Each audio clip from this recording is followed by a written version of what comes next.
Ladies and gentlemen, I had the great honor and pleasure of first welcoming President Luiz Inácio Lula da Silva, the President of Brazil, in Davos in January 2003. Just a few days after, Mr. President, you took office. You came and you spoke about your vision for Brazil and the agenda for your new government. Since that time, President Lula da Silva has led a positive economic transformation of Brazil. He has stabilized Brazil's economy, and as he has promised, he has worked very hard on behalf of its poorest citizens, fighting against hunger and poverty. Today, 4 years later, we have the great pleasure to welcome you back to Davos, together with a very important ministerial delegation. We have the pleasure to welcome you back at the beginning of your second term in office, after winning just some weeks ago a second round election with an impressive 60% of the electorate.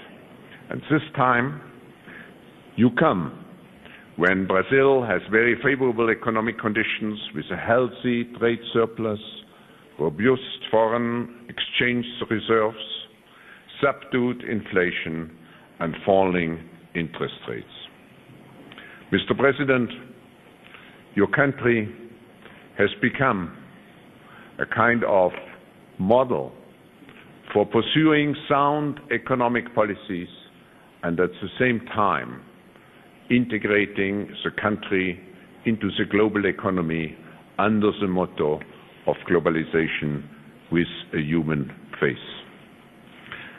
This morning we are looking forward to hearing from you what you have set as objectives for your renewed mandate. Mr. President, on behalf of all of us, a very cordial welcome again to Davos.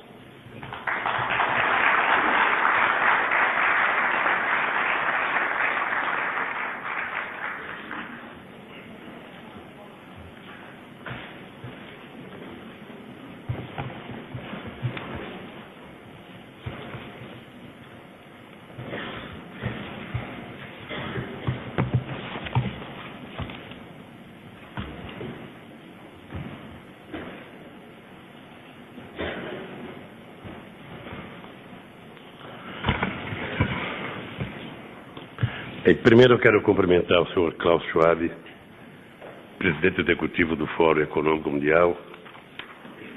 Quero cumprimentar os meus ministros que vieram nessa viagem, o ministro Furlan, o nosso presidente do Banco Central, Meirelles, o nosso ministro Celso Amorim, cumprimentar o nosso assessor, estou vendo aqui o Paulo Coelho, meu querido Zé Sérgio Gabrielli, presidente da Petrobras, meus amigos e minhas amigas.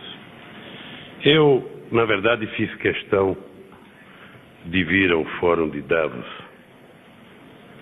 quase como se fosse uma necessidade política de falar num fórum em que há 4 anos atrás eu fiz a minha primeira aparição pública no Fórum Internacional.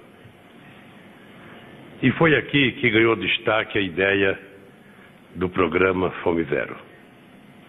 Um programa que visava minimizar o sofrimento de 11 milhões de famílias que no Brasil ganhavam ou viviam abaixo da linha da pobreza.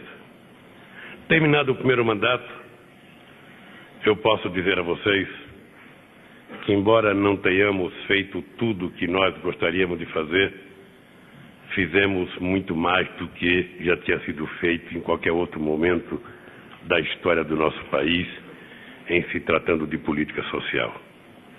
Criamos o programa Fome Zero. Dentro do programa Fome Zero, nós criamos o programa Bolsa Família, que hoje atende 11 milhões de famílias, aquelas que recebem abaixo de $60 por mês per capita recebem um auxílio do governo, com a obrigatoriedade de que as pessoas beneficiadas com programas têm que colocar os filhos na escola, a mulher gestante tem que fazer os exames pré-natais e as crianças têm que tomar vacina.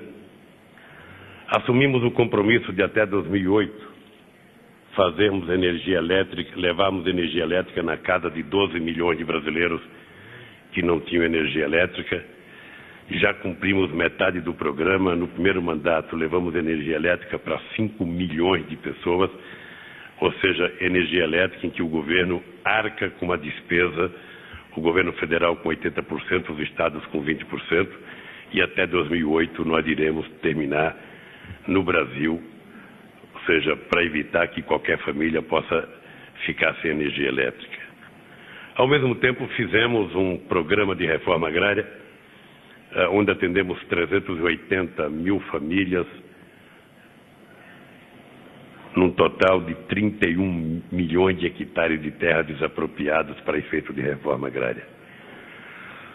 Possivelmente o Brasil nunca tinha conhecido a política de crédito que fizemos para a agricultura familiar, saltando de $1 bilhão de financiamento na agricultura familiar para praticamente $5 bilhões na safra 2006-2007. E também o Brasil nunca tinha conhecido a política de microcrédito que nós fizemos nesses primeiros 4 anos. Bem, acho que a quantidade de empregos formais criada no Brasil, pelo menos nas últimas 2 décadas, a gente não tinha conhecido a criação de 5 milhões de empregos com carteira profissional assinada.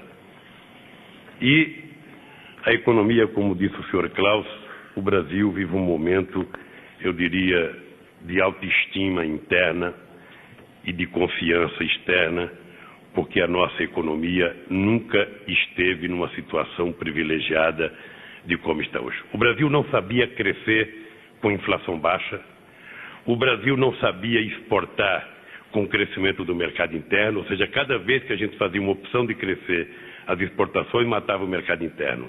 Cada vez que se voltava para o mercado interno, matava as exportações.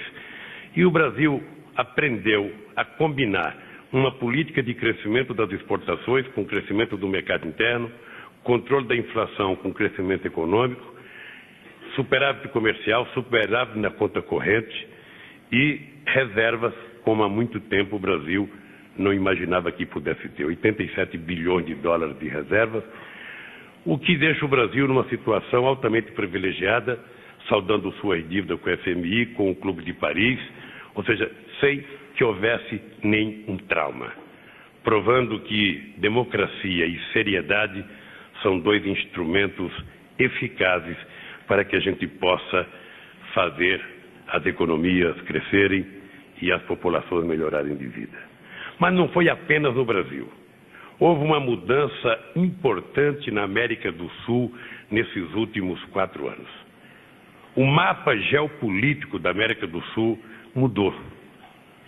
Todos os governantes mudaram nesses últimos 4 anos e todos os governos hoje da América do Sul, com mais ou com mais ênfase, todos, sem distinção, têm compromissos sociais profundos que há muito tempo a nossa querida América não sentia. Por isso, eu sou esperançoso de que nos próximos 4 anos, não apenas o Brasil, mas o continente sul-americano tenha um papel extraordinário. Vocês acompanharam, nós dissemos no começo do mandato que nós íamos trabalharmos para mudar a geografia mundial, a geografia comercial do mundo, e eu espero que a rodada de Doha ela possa garantir que tenha uma mudança substancial, porque não tem outro jeito de acabar com a pobreza se não dermos oportunidade aos países pobres se desenvolverem. É preciso parar com a mania dos países ricos, darem dinheiro para governantes que às vezes nem aplicam o dinheiro corretamente naquilo para que foi destinado. É preciso que o investimento seja em projetos de desenvolvimento, porque isso gera emprego, gera riqueza e gera melhoria na qualidade de vida do povo do continente. O Brasil fez essa opção pela América do Sul, depois o Brasil fez uma opção de nova integração com a África, com a Ásia, criamos o G20, e hoje eu acho que ninguém pode falar em comércio exterior no mundo sem levar em conta a existência da América do Sul, a existência do Brasil, a existência da China, a existência da Índia, porque são países que estão passando por um processo excepcional de transformação. Bem, terminado o primeiro mandato, nós agora não temos mais que ficar apenas falando da coisa que fizemos e temos que dizer agora o que nós queremos fazer. Nesse segundo mandato, nós temos um outro compromisso com o Brasil, com o povo brasileiro e com a América do Sul. Primeiro, vamos continuar trabalhando fortemente para a criação de uma comunidade sul-americana de nações. Nós estamos convencidos que a América do Sul vai ter que se integrar cada vez mais. Para isso, precisamos de uma boa política, de bons projetos e de boas políticas de integração. Não haverá integração sem ferrovias, sem rodovias, sem pontes, sem telecomunicações, sem integração aérea. Não haverá. Então é preciso que haja, da nossa parte, a construção de projetos que permitam o mundo enxergar de que não estamos apenas fazendo discurso quando falamos de integração, mas estamos concretizando com projetos concretos obras que podem qualificar para o mundo a verdadeira integração, como a rodovia que estamos financiando no Peru, ligando o Brasil ao Oceano Pacífico, passando pelo Peru, uma estrada de quase 1.800 quilômetros. Pois bem, nesse segundo mandato, nós começamos o ano lançando um programa de desenvolvimento para o Brasil. Um programa de desenvolvimento que leva em conta 3 aspectos. O primeiro aspecto são mudanças na política econômica, sobretudo na área de desoneração de vários setores da economia. Um segundo momento, que bom que de vez em quando eu me lembro. Um segundo momento são medidas que estamos enviando ao Congresso Nacional para desobstruir os marcos regulatórios para garantir que o Brasil tenha mais facilidade de colocar em prática os seus projetos. E o terceiro, uma definição de desenvolvimento regional, levando em conta as particularidades de cada região do país, para que a gente possa, no que diz respeito a estradas, a rodovias, a ferrovias, a portos,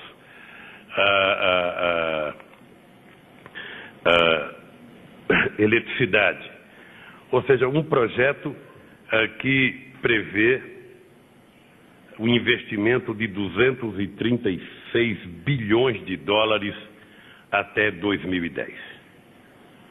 Eu nunca não assisti os lançamentos dos outros programas que aconteceram no Brasil, mas aqui tem personalidades que participaram de outros. Eu duvido que em algum momento da história do Brasil foi lançado um programa com a substância e com começo, meio e fim, como o programa que nós lançamos nesse último final de semana. Um programa que prevê, sobretudo, o investimento de mais de 140 bilhões de dólares em habitação e saneamento básico. Nesses 4 anos, nós queremos fazer uma pequena revolução, a começar pelas regiões metropolitanas, que é onde se concentra o grande déficit habitacional, sobretudo nas pessoas que ganham de 0 a 5 salários mínimos, e é exatamente na região metropolitana que surgem os núcleos de violência em função de desagregação da estrutura da sociedade, por questões econômicas, por questões familiares e por outras questões que um dia a sociologia vai explicar e, quem sabe, a psicologia vai explicar. O dado concreto é que nós ou atacamos isso agora ou nós não iremos conseguir superar os obstáculos.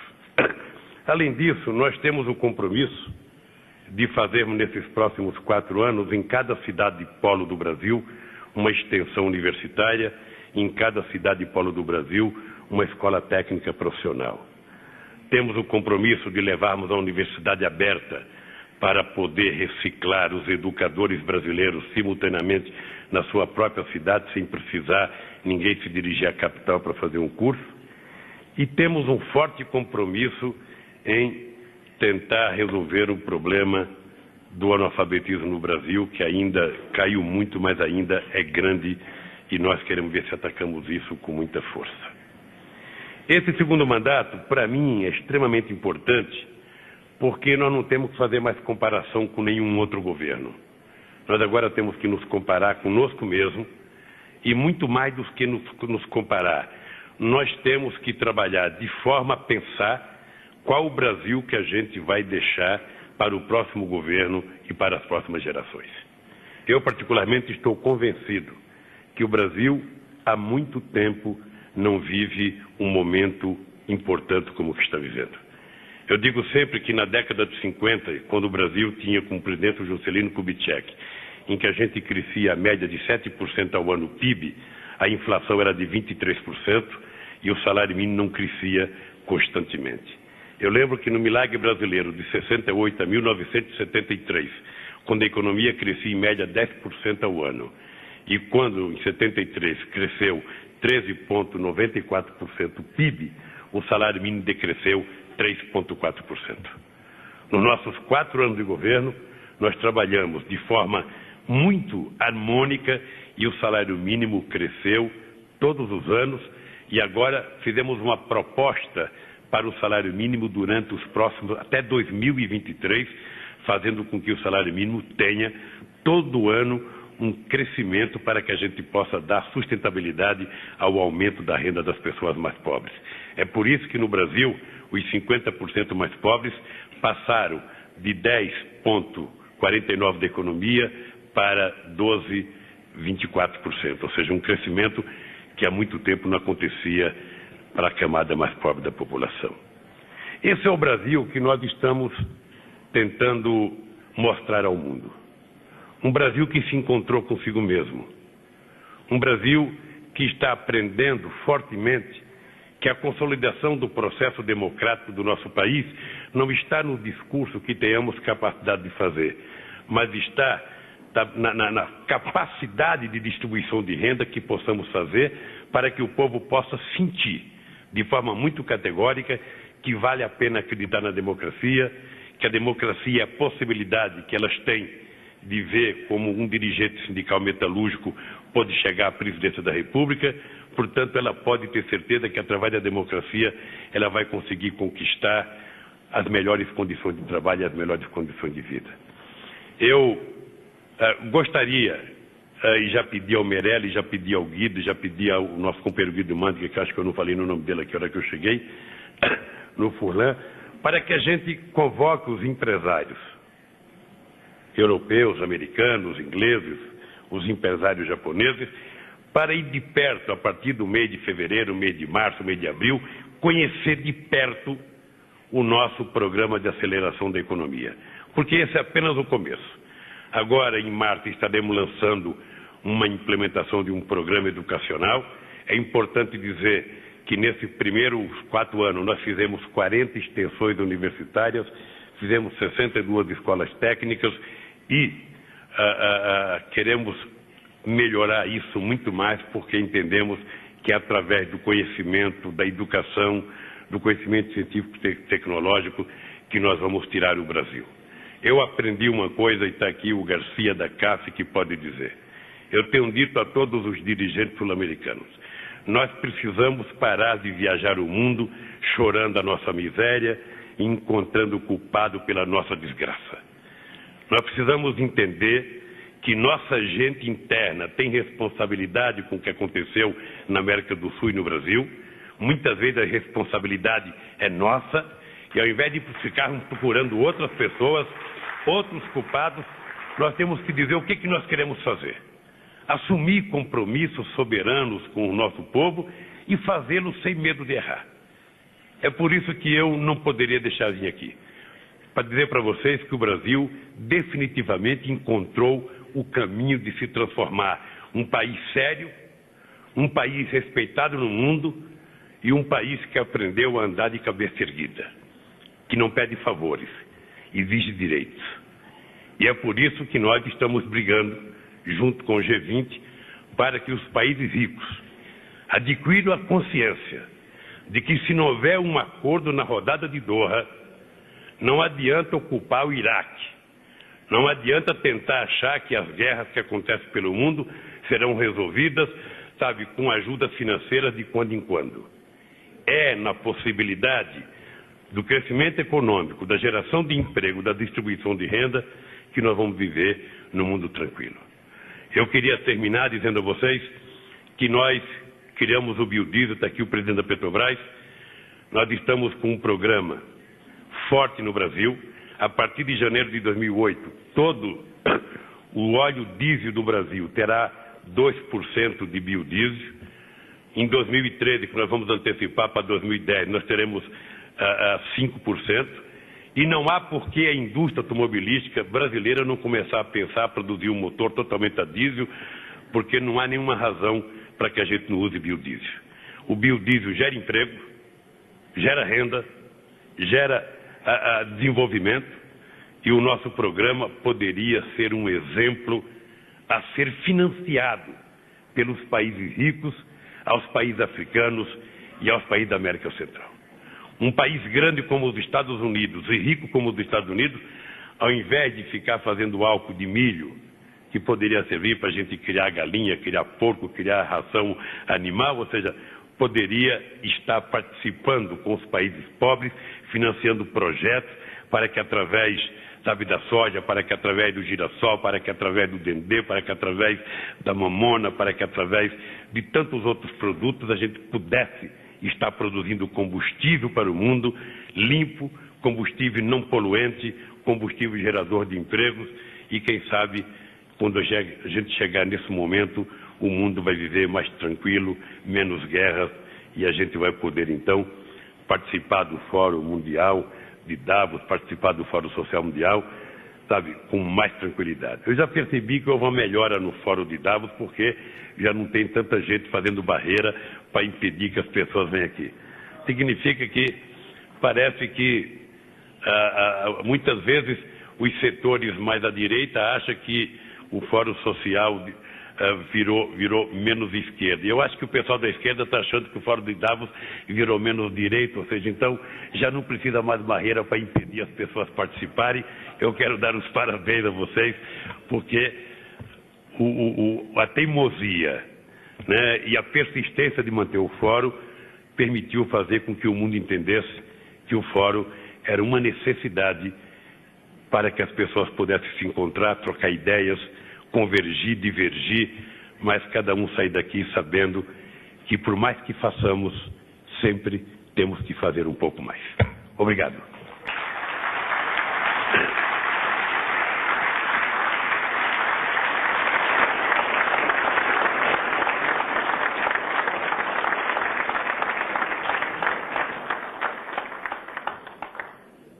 Thank you very much, Mr. President. I think we were all impressed by the passion which you put behind a clear vision for the future of Brazil. I also want to acknowledge the presence again of the strong delegation from Brazil. So there are many opportunities, hopefully, to follow up on some of the issues you have outlined. I will invite the audience to make one or two comments. Please prepare yourself. In the meantime, I would like to ask one question, Mr. President. You presented the new development program, which is very impressive. I read it, and it was presented just some days ago. If you could tell us how you see the role of business on the one hand and the role of the government and public institutions on the other hand, and how you see the partnership, public-private partnership, as an aspect of driving particularly infrastructure projects forward, and to help to make all those ambitious plans a reality. Quando nós elaboramos o PAC, nós trabalhamos, primeiro, com a definição daquilo que era a possibilidade de investimento do governo. Segundo, nós trabalhamos com a possibilidade concreta de que vários dos projetos terão que ser feitos entre parceria pública e privada. Por exemplo, as hidrelétricas que nós queremos fazer no Rio Madeira, que são 2 projetos de grande envergadura. Esses projetos terão que ser feitos em parcerias com a iniciativa privada ou possivelmente feitos só pela iniciativa privada, vai depender da capacidade de fazer investimento. As estradas que nós queremos fazer, nós mandamos para o Congresso Nacional, foi aprovado a lei do PPP, nós agora estamos trabalhando com os empresários para construir essas parcerias e começarmos a trabalhar.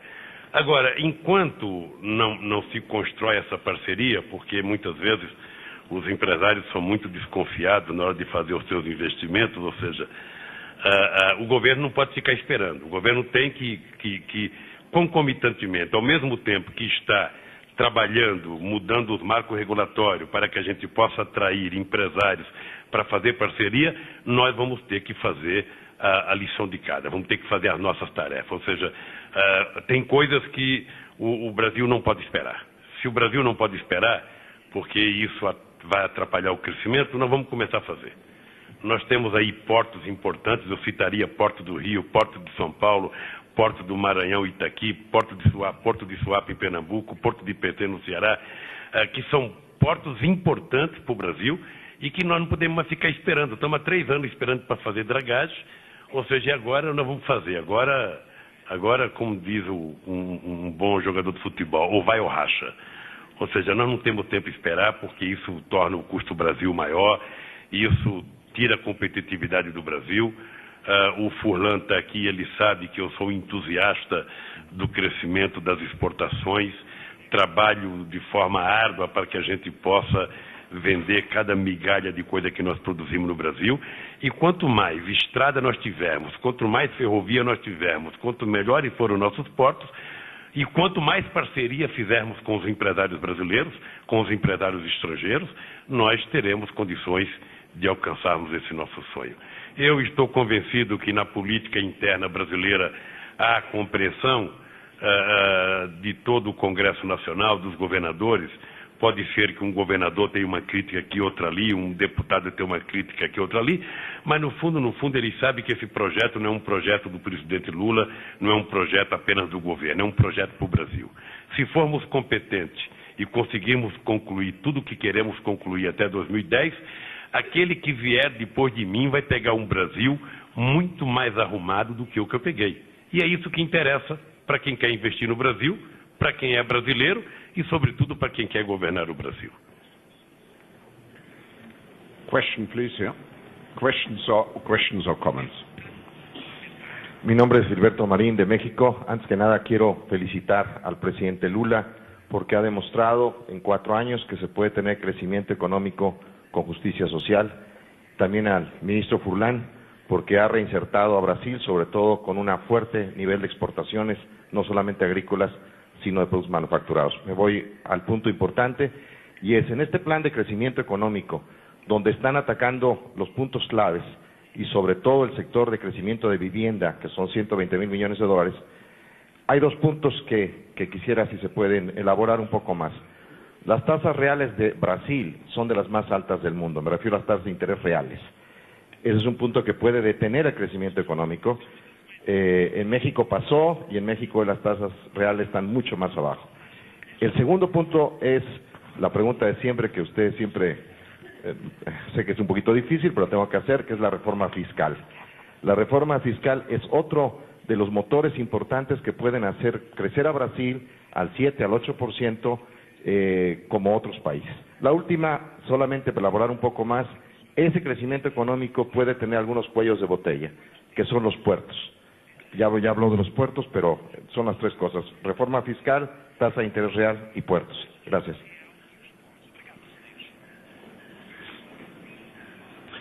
Olha, eu vou começar pela taxa de juros.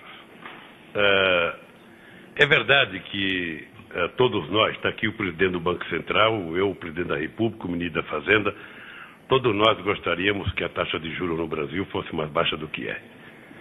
Acontece que você não consegue reduzir a taxa de juros num passe de mágica, ou seja, você precisa criar sustentabilidade, confiança, sabe, política e confiança no mercado para que você possa, de forma, sabe, dinâmica, e você reduzindo a taxa de juros. E estamos fazendo isso há um ano consecutivo. Há um ano consecutivo. Veja, eu digo todo dia que economia...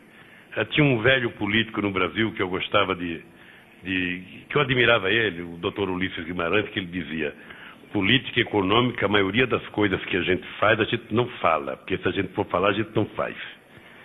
Então, o Brasil é um país que já teve muitas experiências, sabe, ministros que apareciam no governo e tinham um plano mágico, e se inventou o plano Collor, plano Verão, plano Bresser, plano... Ou seja, foi se inventando o plano. Acontece que cada um deles, sabe, 6 meses depois, 1 ano depois, 2 anos depois, quebrava. E quando quebrava, sabe, o povo ficava com prejuízo. Sabe, eu tenho dito, desde que tomei posse, que não há mágica em economia. Em economia há seriedade. E você há de compreender que nós não tivemos o sucesso econômico que tivemos se não tivéssemos responsabilidade fiscal. Foi exatamente a nossa responsabilidade fiscal que permitiu que o Brasil hoje tivesse superávit de conta corrente, tivesse superávit na balança comercial, tivesse 88 bilhões de dólares de reservas, chegasse a 140 bilhões de exportação, fizesse crescer a renda dos mais pobres, fizesse crescer o salário mínimo. Ou seja, esse é um comportamento que foi criando nas pessoas a certeza de que nós não estávamos fazendo uma aventura, nós estávamos fazendo um país. É uma coisa mais séria.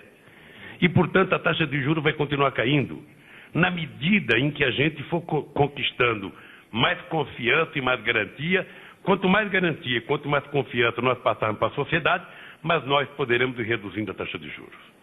É importante lembrar também que uma boa parte do dinheiro, sobretudo os grandes empresários, e eu estou vendo alguns aqui, brasileiros, ou seja, sabe que não é a taxa Selic que norteia o financiamento deles. Ou seja, aqueles maiores conseguem pegar financiamento em dólares a um preço muito mais barato, aqueles que não conseguem, que não querem em dólar, vão no BNDES e pega juros hoje a um preço muito barato, que é o grande banco de financiamento da indústria brasileira. O crédito para a agricultura, todo mundo sabe que o crédito da agricultura no Brasil é um crédito, sabe, num nível muito importante, ou seja, que fortalece a agricultura brasileira. O microcrédito é um sucesso extraordinário no Brasil e, sobretudo, o crédito consignado, que é o empréstimo ao trabalhador brasileiro e ao aposentado, sabe, com desconto na folha de pagamento, que é um sucesso extraordinário. Eu não sei, eu não posso citar o número aqui, mas devemos chegar quase aos 35, 40 bilhões de reais emprestados para o povo. E nós vamos continuar, então, com essa política, vamos conseguindo reduzir a política de juros. A responsabilidade fiscal e política fiscal, veja, eu tenho discutido que todo mundo fala com muita facilidade na questão fiscal do Brasil. Primeiro, o Brasil é um país que tem as coisas razoavelmente arrumadas. Se fala muito de um déficit da Previdência Social, que é de quase 50 bilhões de reais, e eu tenho dito que o déficit não é da Previdência Social. O déficit é porque nós, brasileiros, na Constituição de 88, resolvemos fazer a mais forte política social que um país já fez no mundo. Resolvemos enquadrar no sistema de benefícios da Previdência Social 6 milhões de trabalhadores rurais. Depois criamos o Estatuto do Idoso. Depois criamos a Lei Orgânica de Seguridade Social. Para ajudar quem? Para ajudar pessoas que não trabalhavam, que tinham uma certa idade, pessoas portadoras de deficiência. Ou seja, isso tem um gasto de 40 bilhões de reais. E é o gasto que o Brasil tem que assumir com os seus pobres. Eu não vejo isso como nenhum problema. Agora, se você pegar a Previdência Social brasileira e você pegar aqueles que contribuem, empresários e trabalhadores, e pegar os trabalhadores que contribuem e os que recebem a Previdência, não tem déficit. O déficit é exatamente porque nós incluímos outros agrupamentos de brasileiros e brasileiras dentro de um sistema, sabe? E eu digo para o Guido, o déficit é do Tesouro, não é da Previdência. E, portanto, nós não temos que reclamar disso, não. Isso é política social para ajudar as pessoas mais pobres do país. Se nós não fizéssemos isso, estavam dormindo na sarjeta ou estavam na cadeia. Eu não lembro qual foi a terceira. A questão dos portos. Veja, os portos nós já definimos.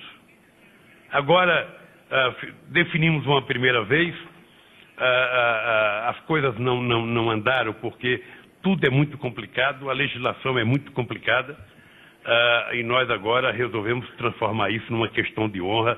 Nós vamos transformar os portos brasileiros em portos, sabe, competitivos com os melhores do mundo. Those were actually 3 questions, so we come, unfortunately, to an end of our session with President Lula. But to conclude this session, Mr. President, what would be your message to the business leaders here in the room? Very practical. Business leaders are driven or under the pressure of creating profits. At the same time, we talked a lot about the social face of globalization. What concrete proposals, what concrete advice would you give to the business audience here to combine economic efficiency with social responsibility? Bom, o esforço de conquistar lucro é um esforço bom. Duro é o esforço para evitar o prejuízo, mas para ter lucro está ótimo. Eu queria dar um palpite. Não vou aqui fazer merchandising do Brasil e não vou pedir para vocês visitem o Brasil e investir no Brasil. Não vou fazer isso, não. Isso só vai fazer quem quiser ganhar dinheiro e ter segurança nos investimentos, pode ir ao Brasil. Mas eu queria dizer para vocês o seguinte: todos vocês têm relações com os governos dos países importantes do mundo. É importante que os empresários brasileiros participem, ou melhor, os empresários do mundo inteiro participem ativamente no convencimento dos governantes de que é preciso acontecer um acordo na rodada de Doha. É preciso acontecer. E não falo pelo Brasil, porque o Brasil é competitivo em várias áreas, sobretudo na área da agricultura. O Brasil não tem problema de competir com nenhum país do mundo. Mas se nós quisermos dar um sinal aos países mais pobres do planeta de que eles vão ter chance no século XXI, é preciso que Estados Unidos, Reino Unido, França, Alemanha, sobretudo esses países mais importantes, sabe, assumam a responsabilidade de pactuar esse acordo para que a gente tenha a conclusão de um acordo. E esse acordo é o seguinte: os Estados Unidos têm que desobstruir, diminuir um pouco o subsídio. Os países europeus precisam, na verdade, permitir, sabe, facilitar os produtos agrícolas, o acesso agrícola dos países mais pobres do mundo. E nós, os países emergentes, ou seja, estamos dispostos a fazer a nossa concessão em produtos industriais, em serviços, proporcional ao nosso poder. Porque na agricultura brasileira, nós ainda temos 25% da população. Na Europa você tem quanto? 1%? Então, não dá para ser igual. Mas se a gente quiser evitar o terrorismo e o crescimento do crime organizado, creiam, a rodada de Doha é um caminho. Ela pode ser o caminho da esperança, sabe, de milhões de seres humanos que aguardam um gesto nosso. Eu, ano passado, liguei ao presidente Bush, liguei ao presidente Chirac, liguei para o primeiro-ministro Tony Blair, falei com a primeira-ministra da Alemanha, falei com o Zapatero, ou seja, não falei com Deus porque, sabe, eu acho que Deus já fez demais por nós. Agora as pessoas precisam ter sensibilidade. O que a gente não gasta num acordo comercial, a gente gasta depois numa guerra como do Iraque. Uma guerra sem fim. Então é preciso que a gente tenha sensibilidade para isso. Então esse é o apelo que eu queria fazer aos empresários. Sabe, discutam com seus governantes e peçam para que eles tenham sensibilidade nesse momento e vamos fechar um acordo. Posso dizer para vocês que o Brasil cumprirá com a sua parte. O Brasil fará as concessões dentro das suas possibilidades e convencerá o G20 a fazer para que os países ricos façam as suas. Agora é preciso que a Europa e que os Estados Unidos se entendam, porque senão não tem acordo.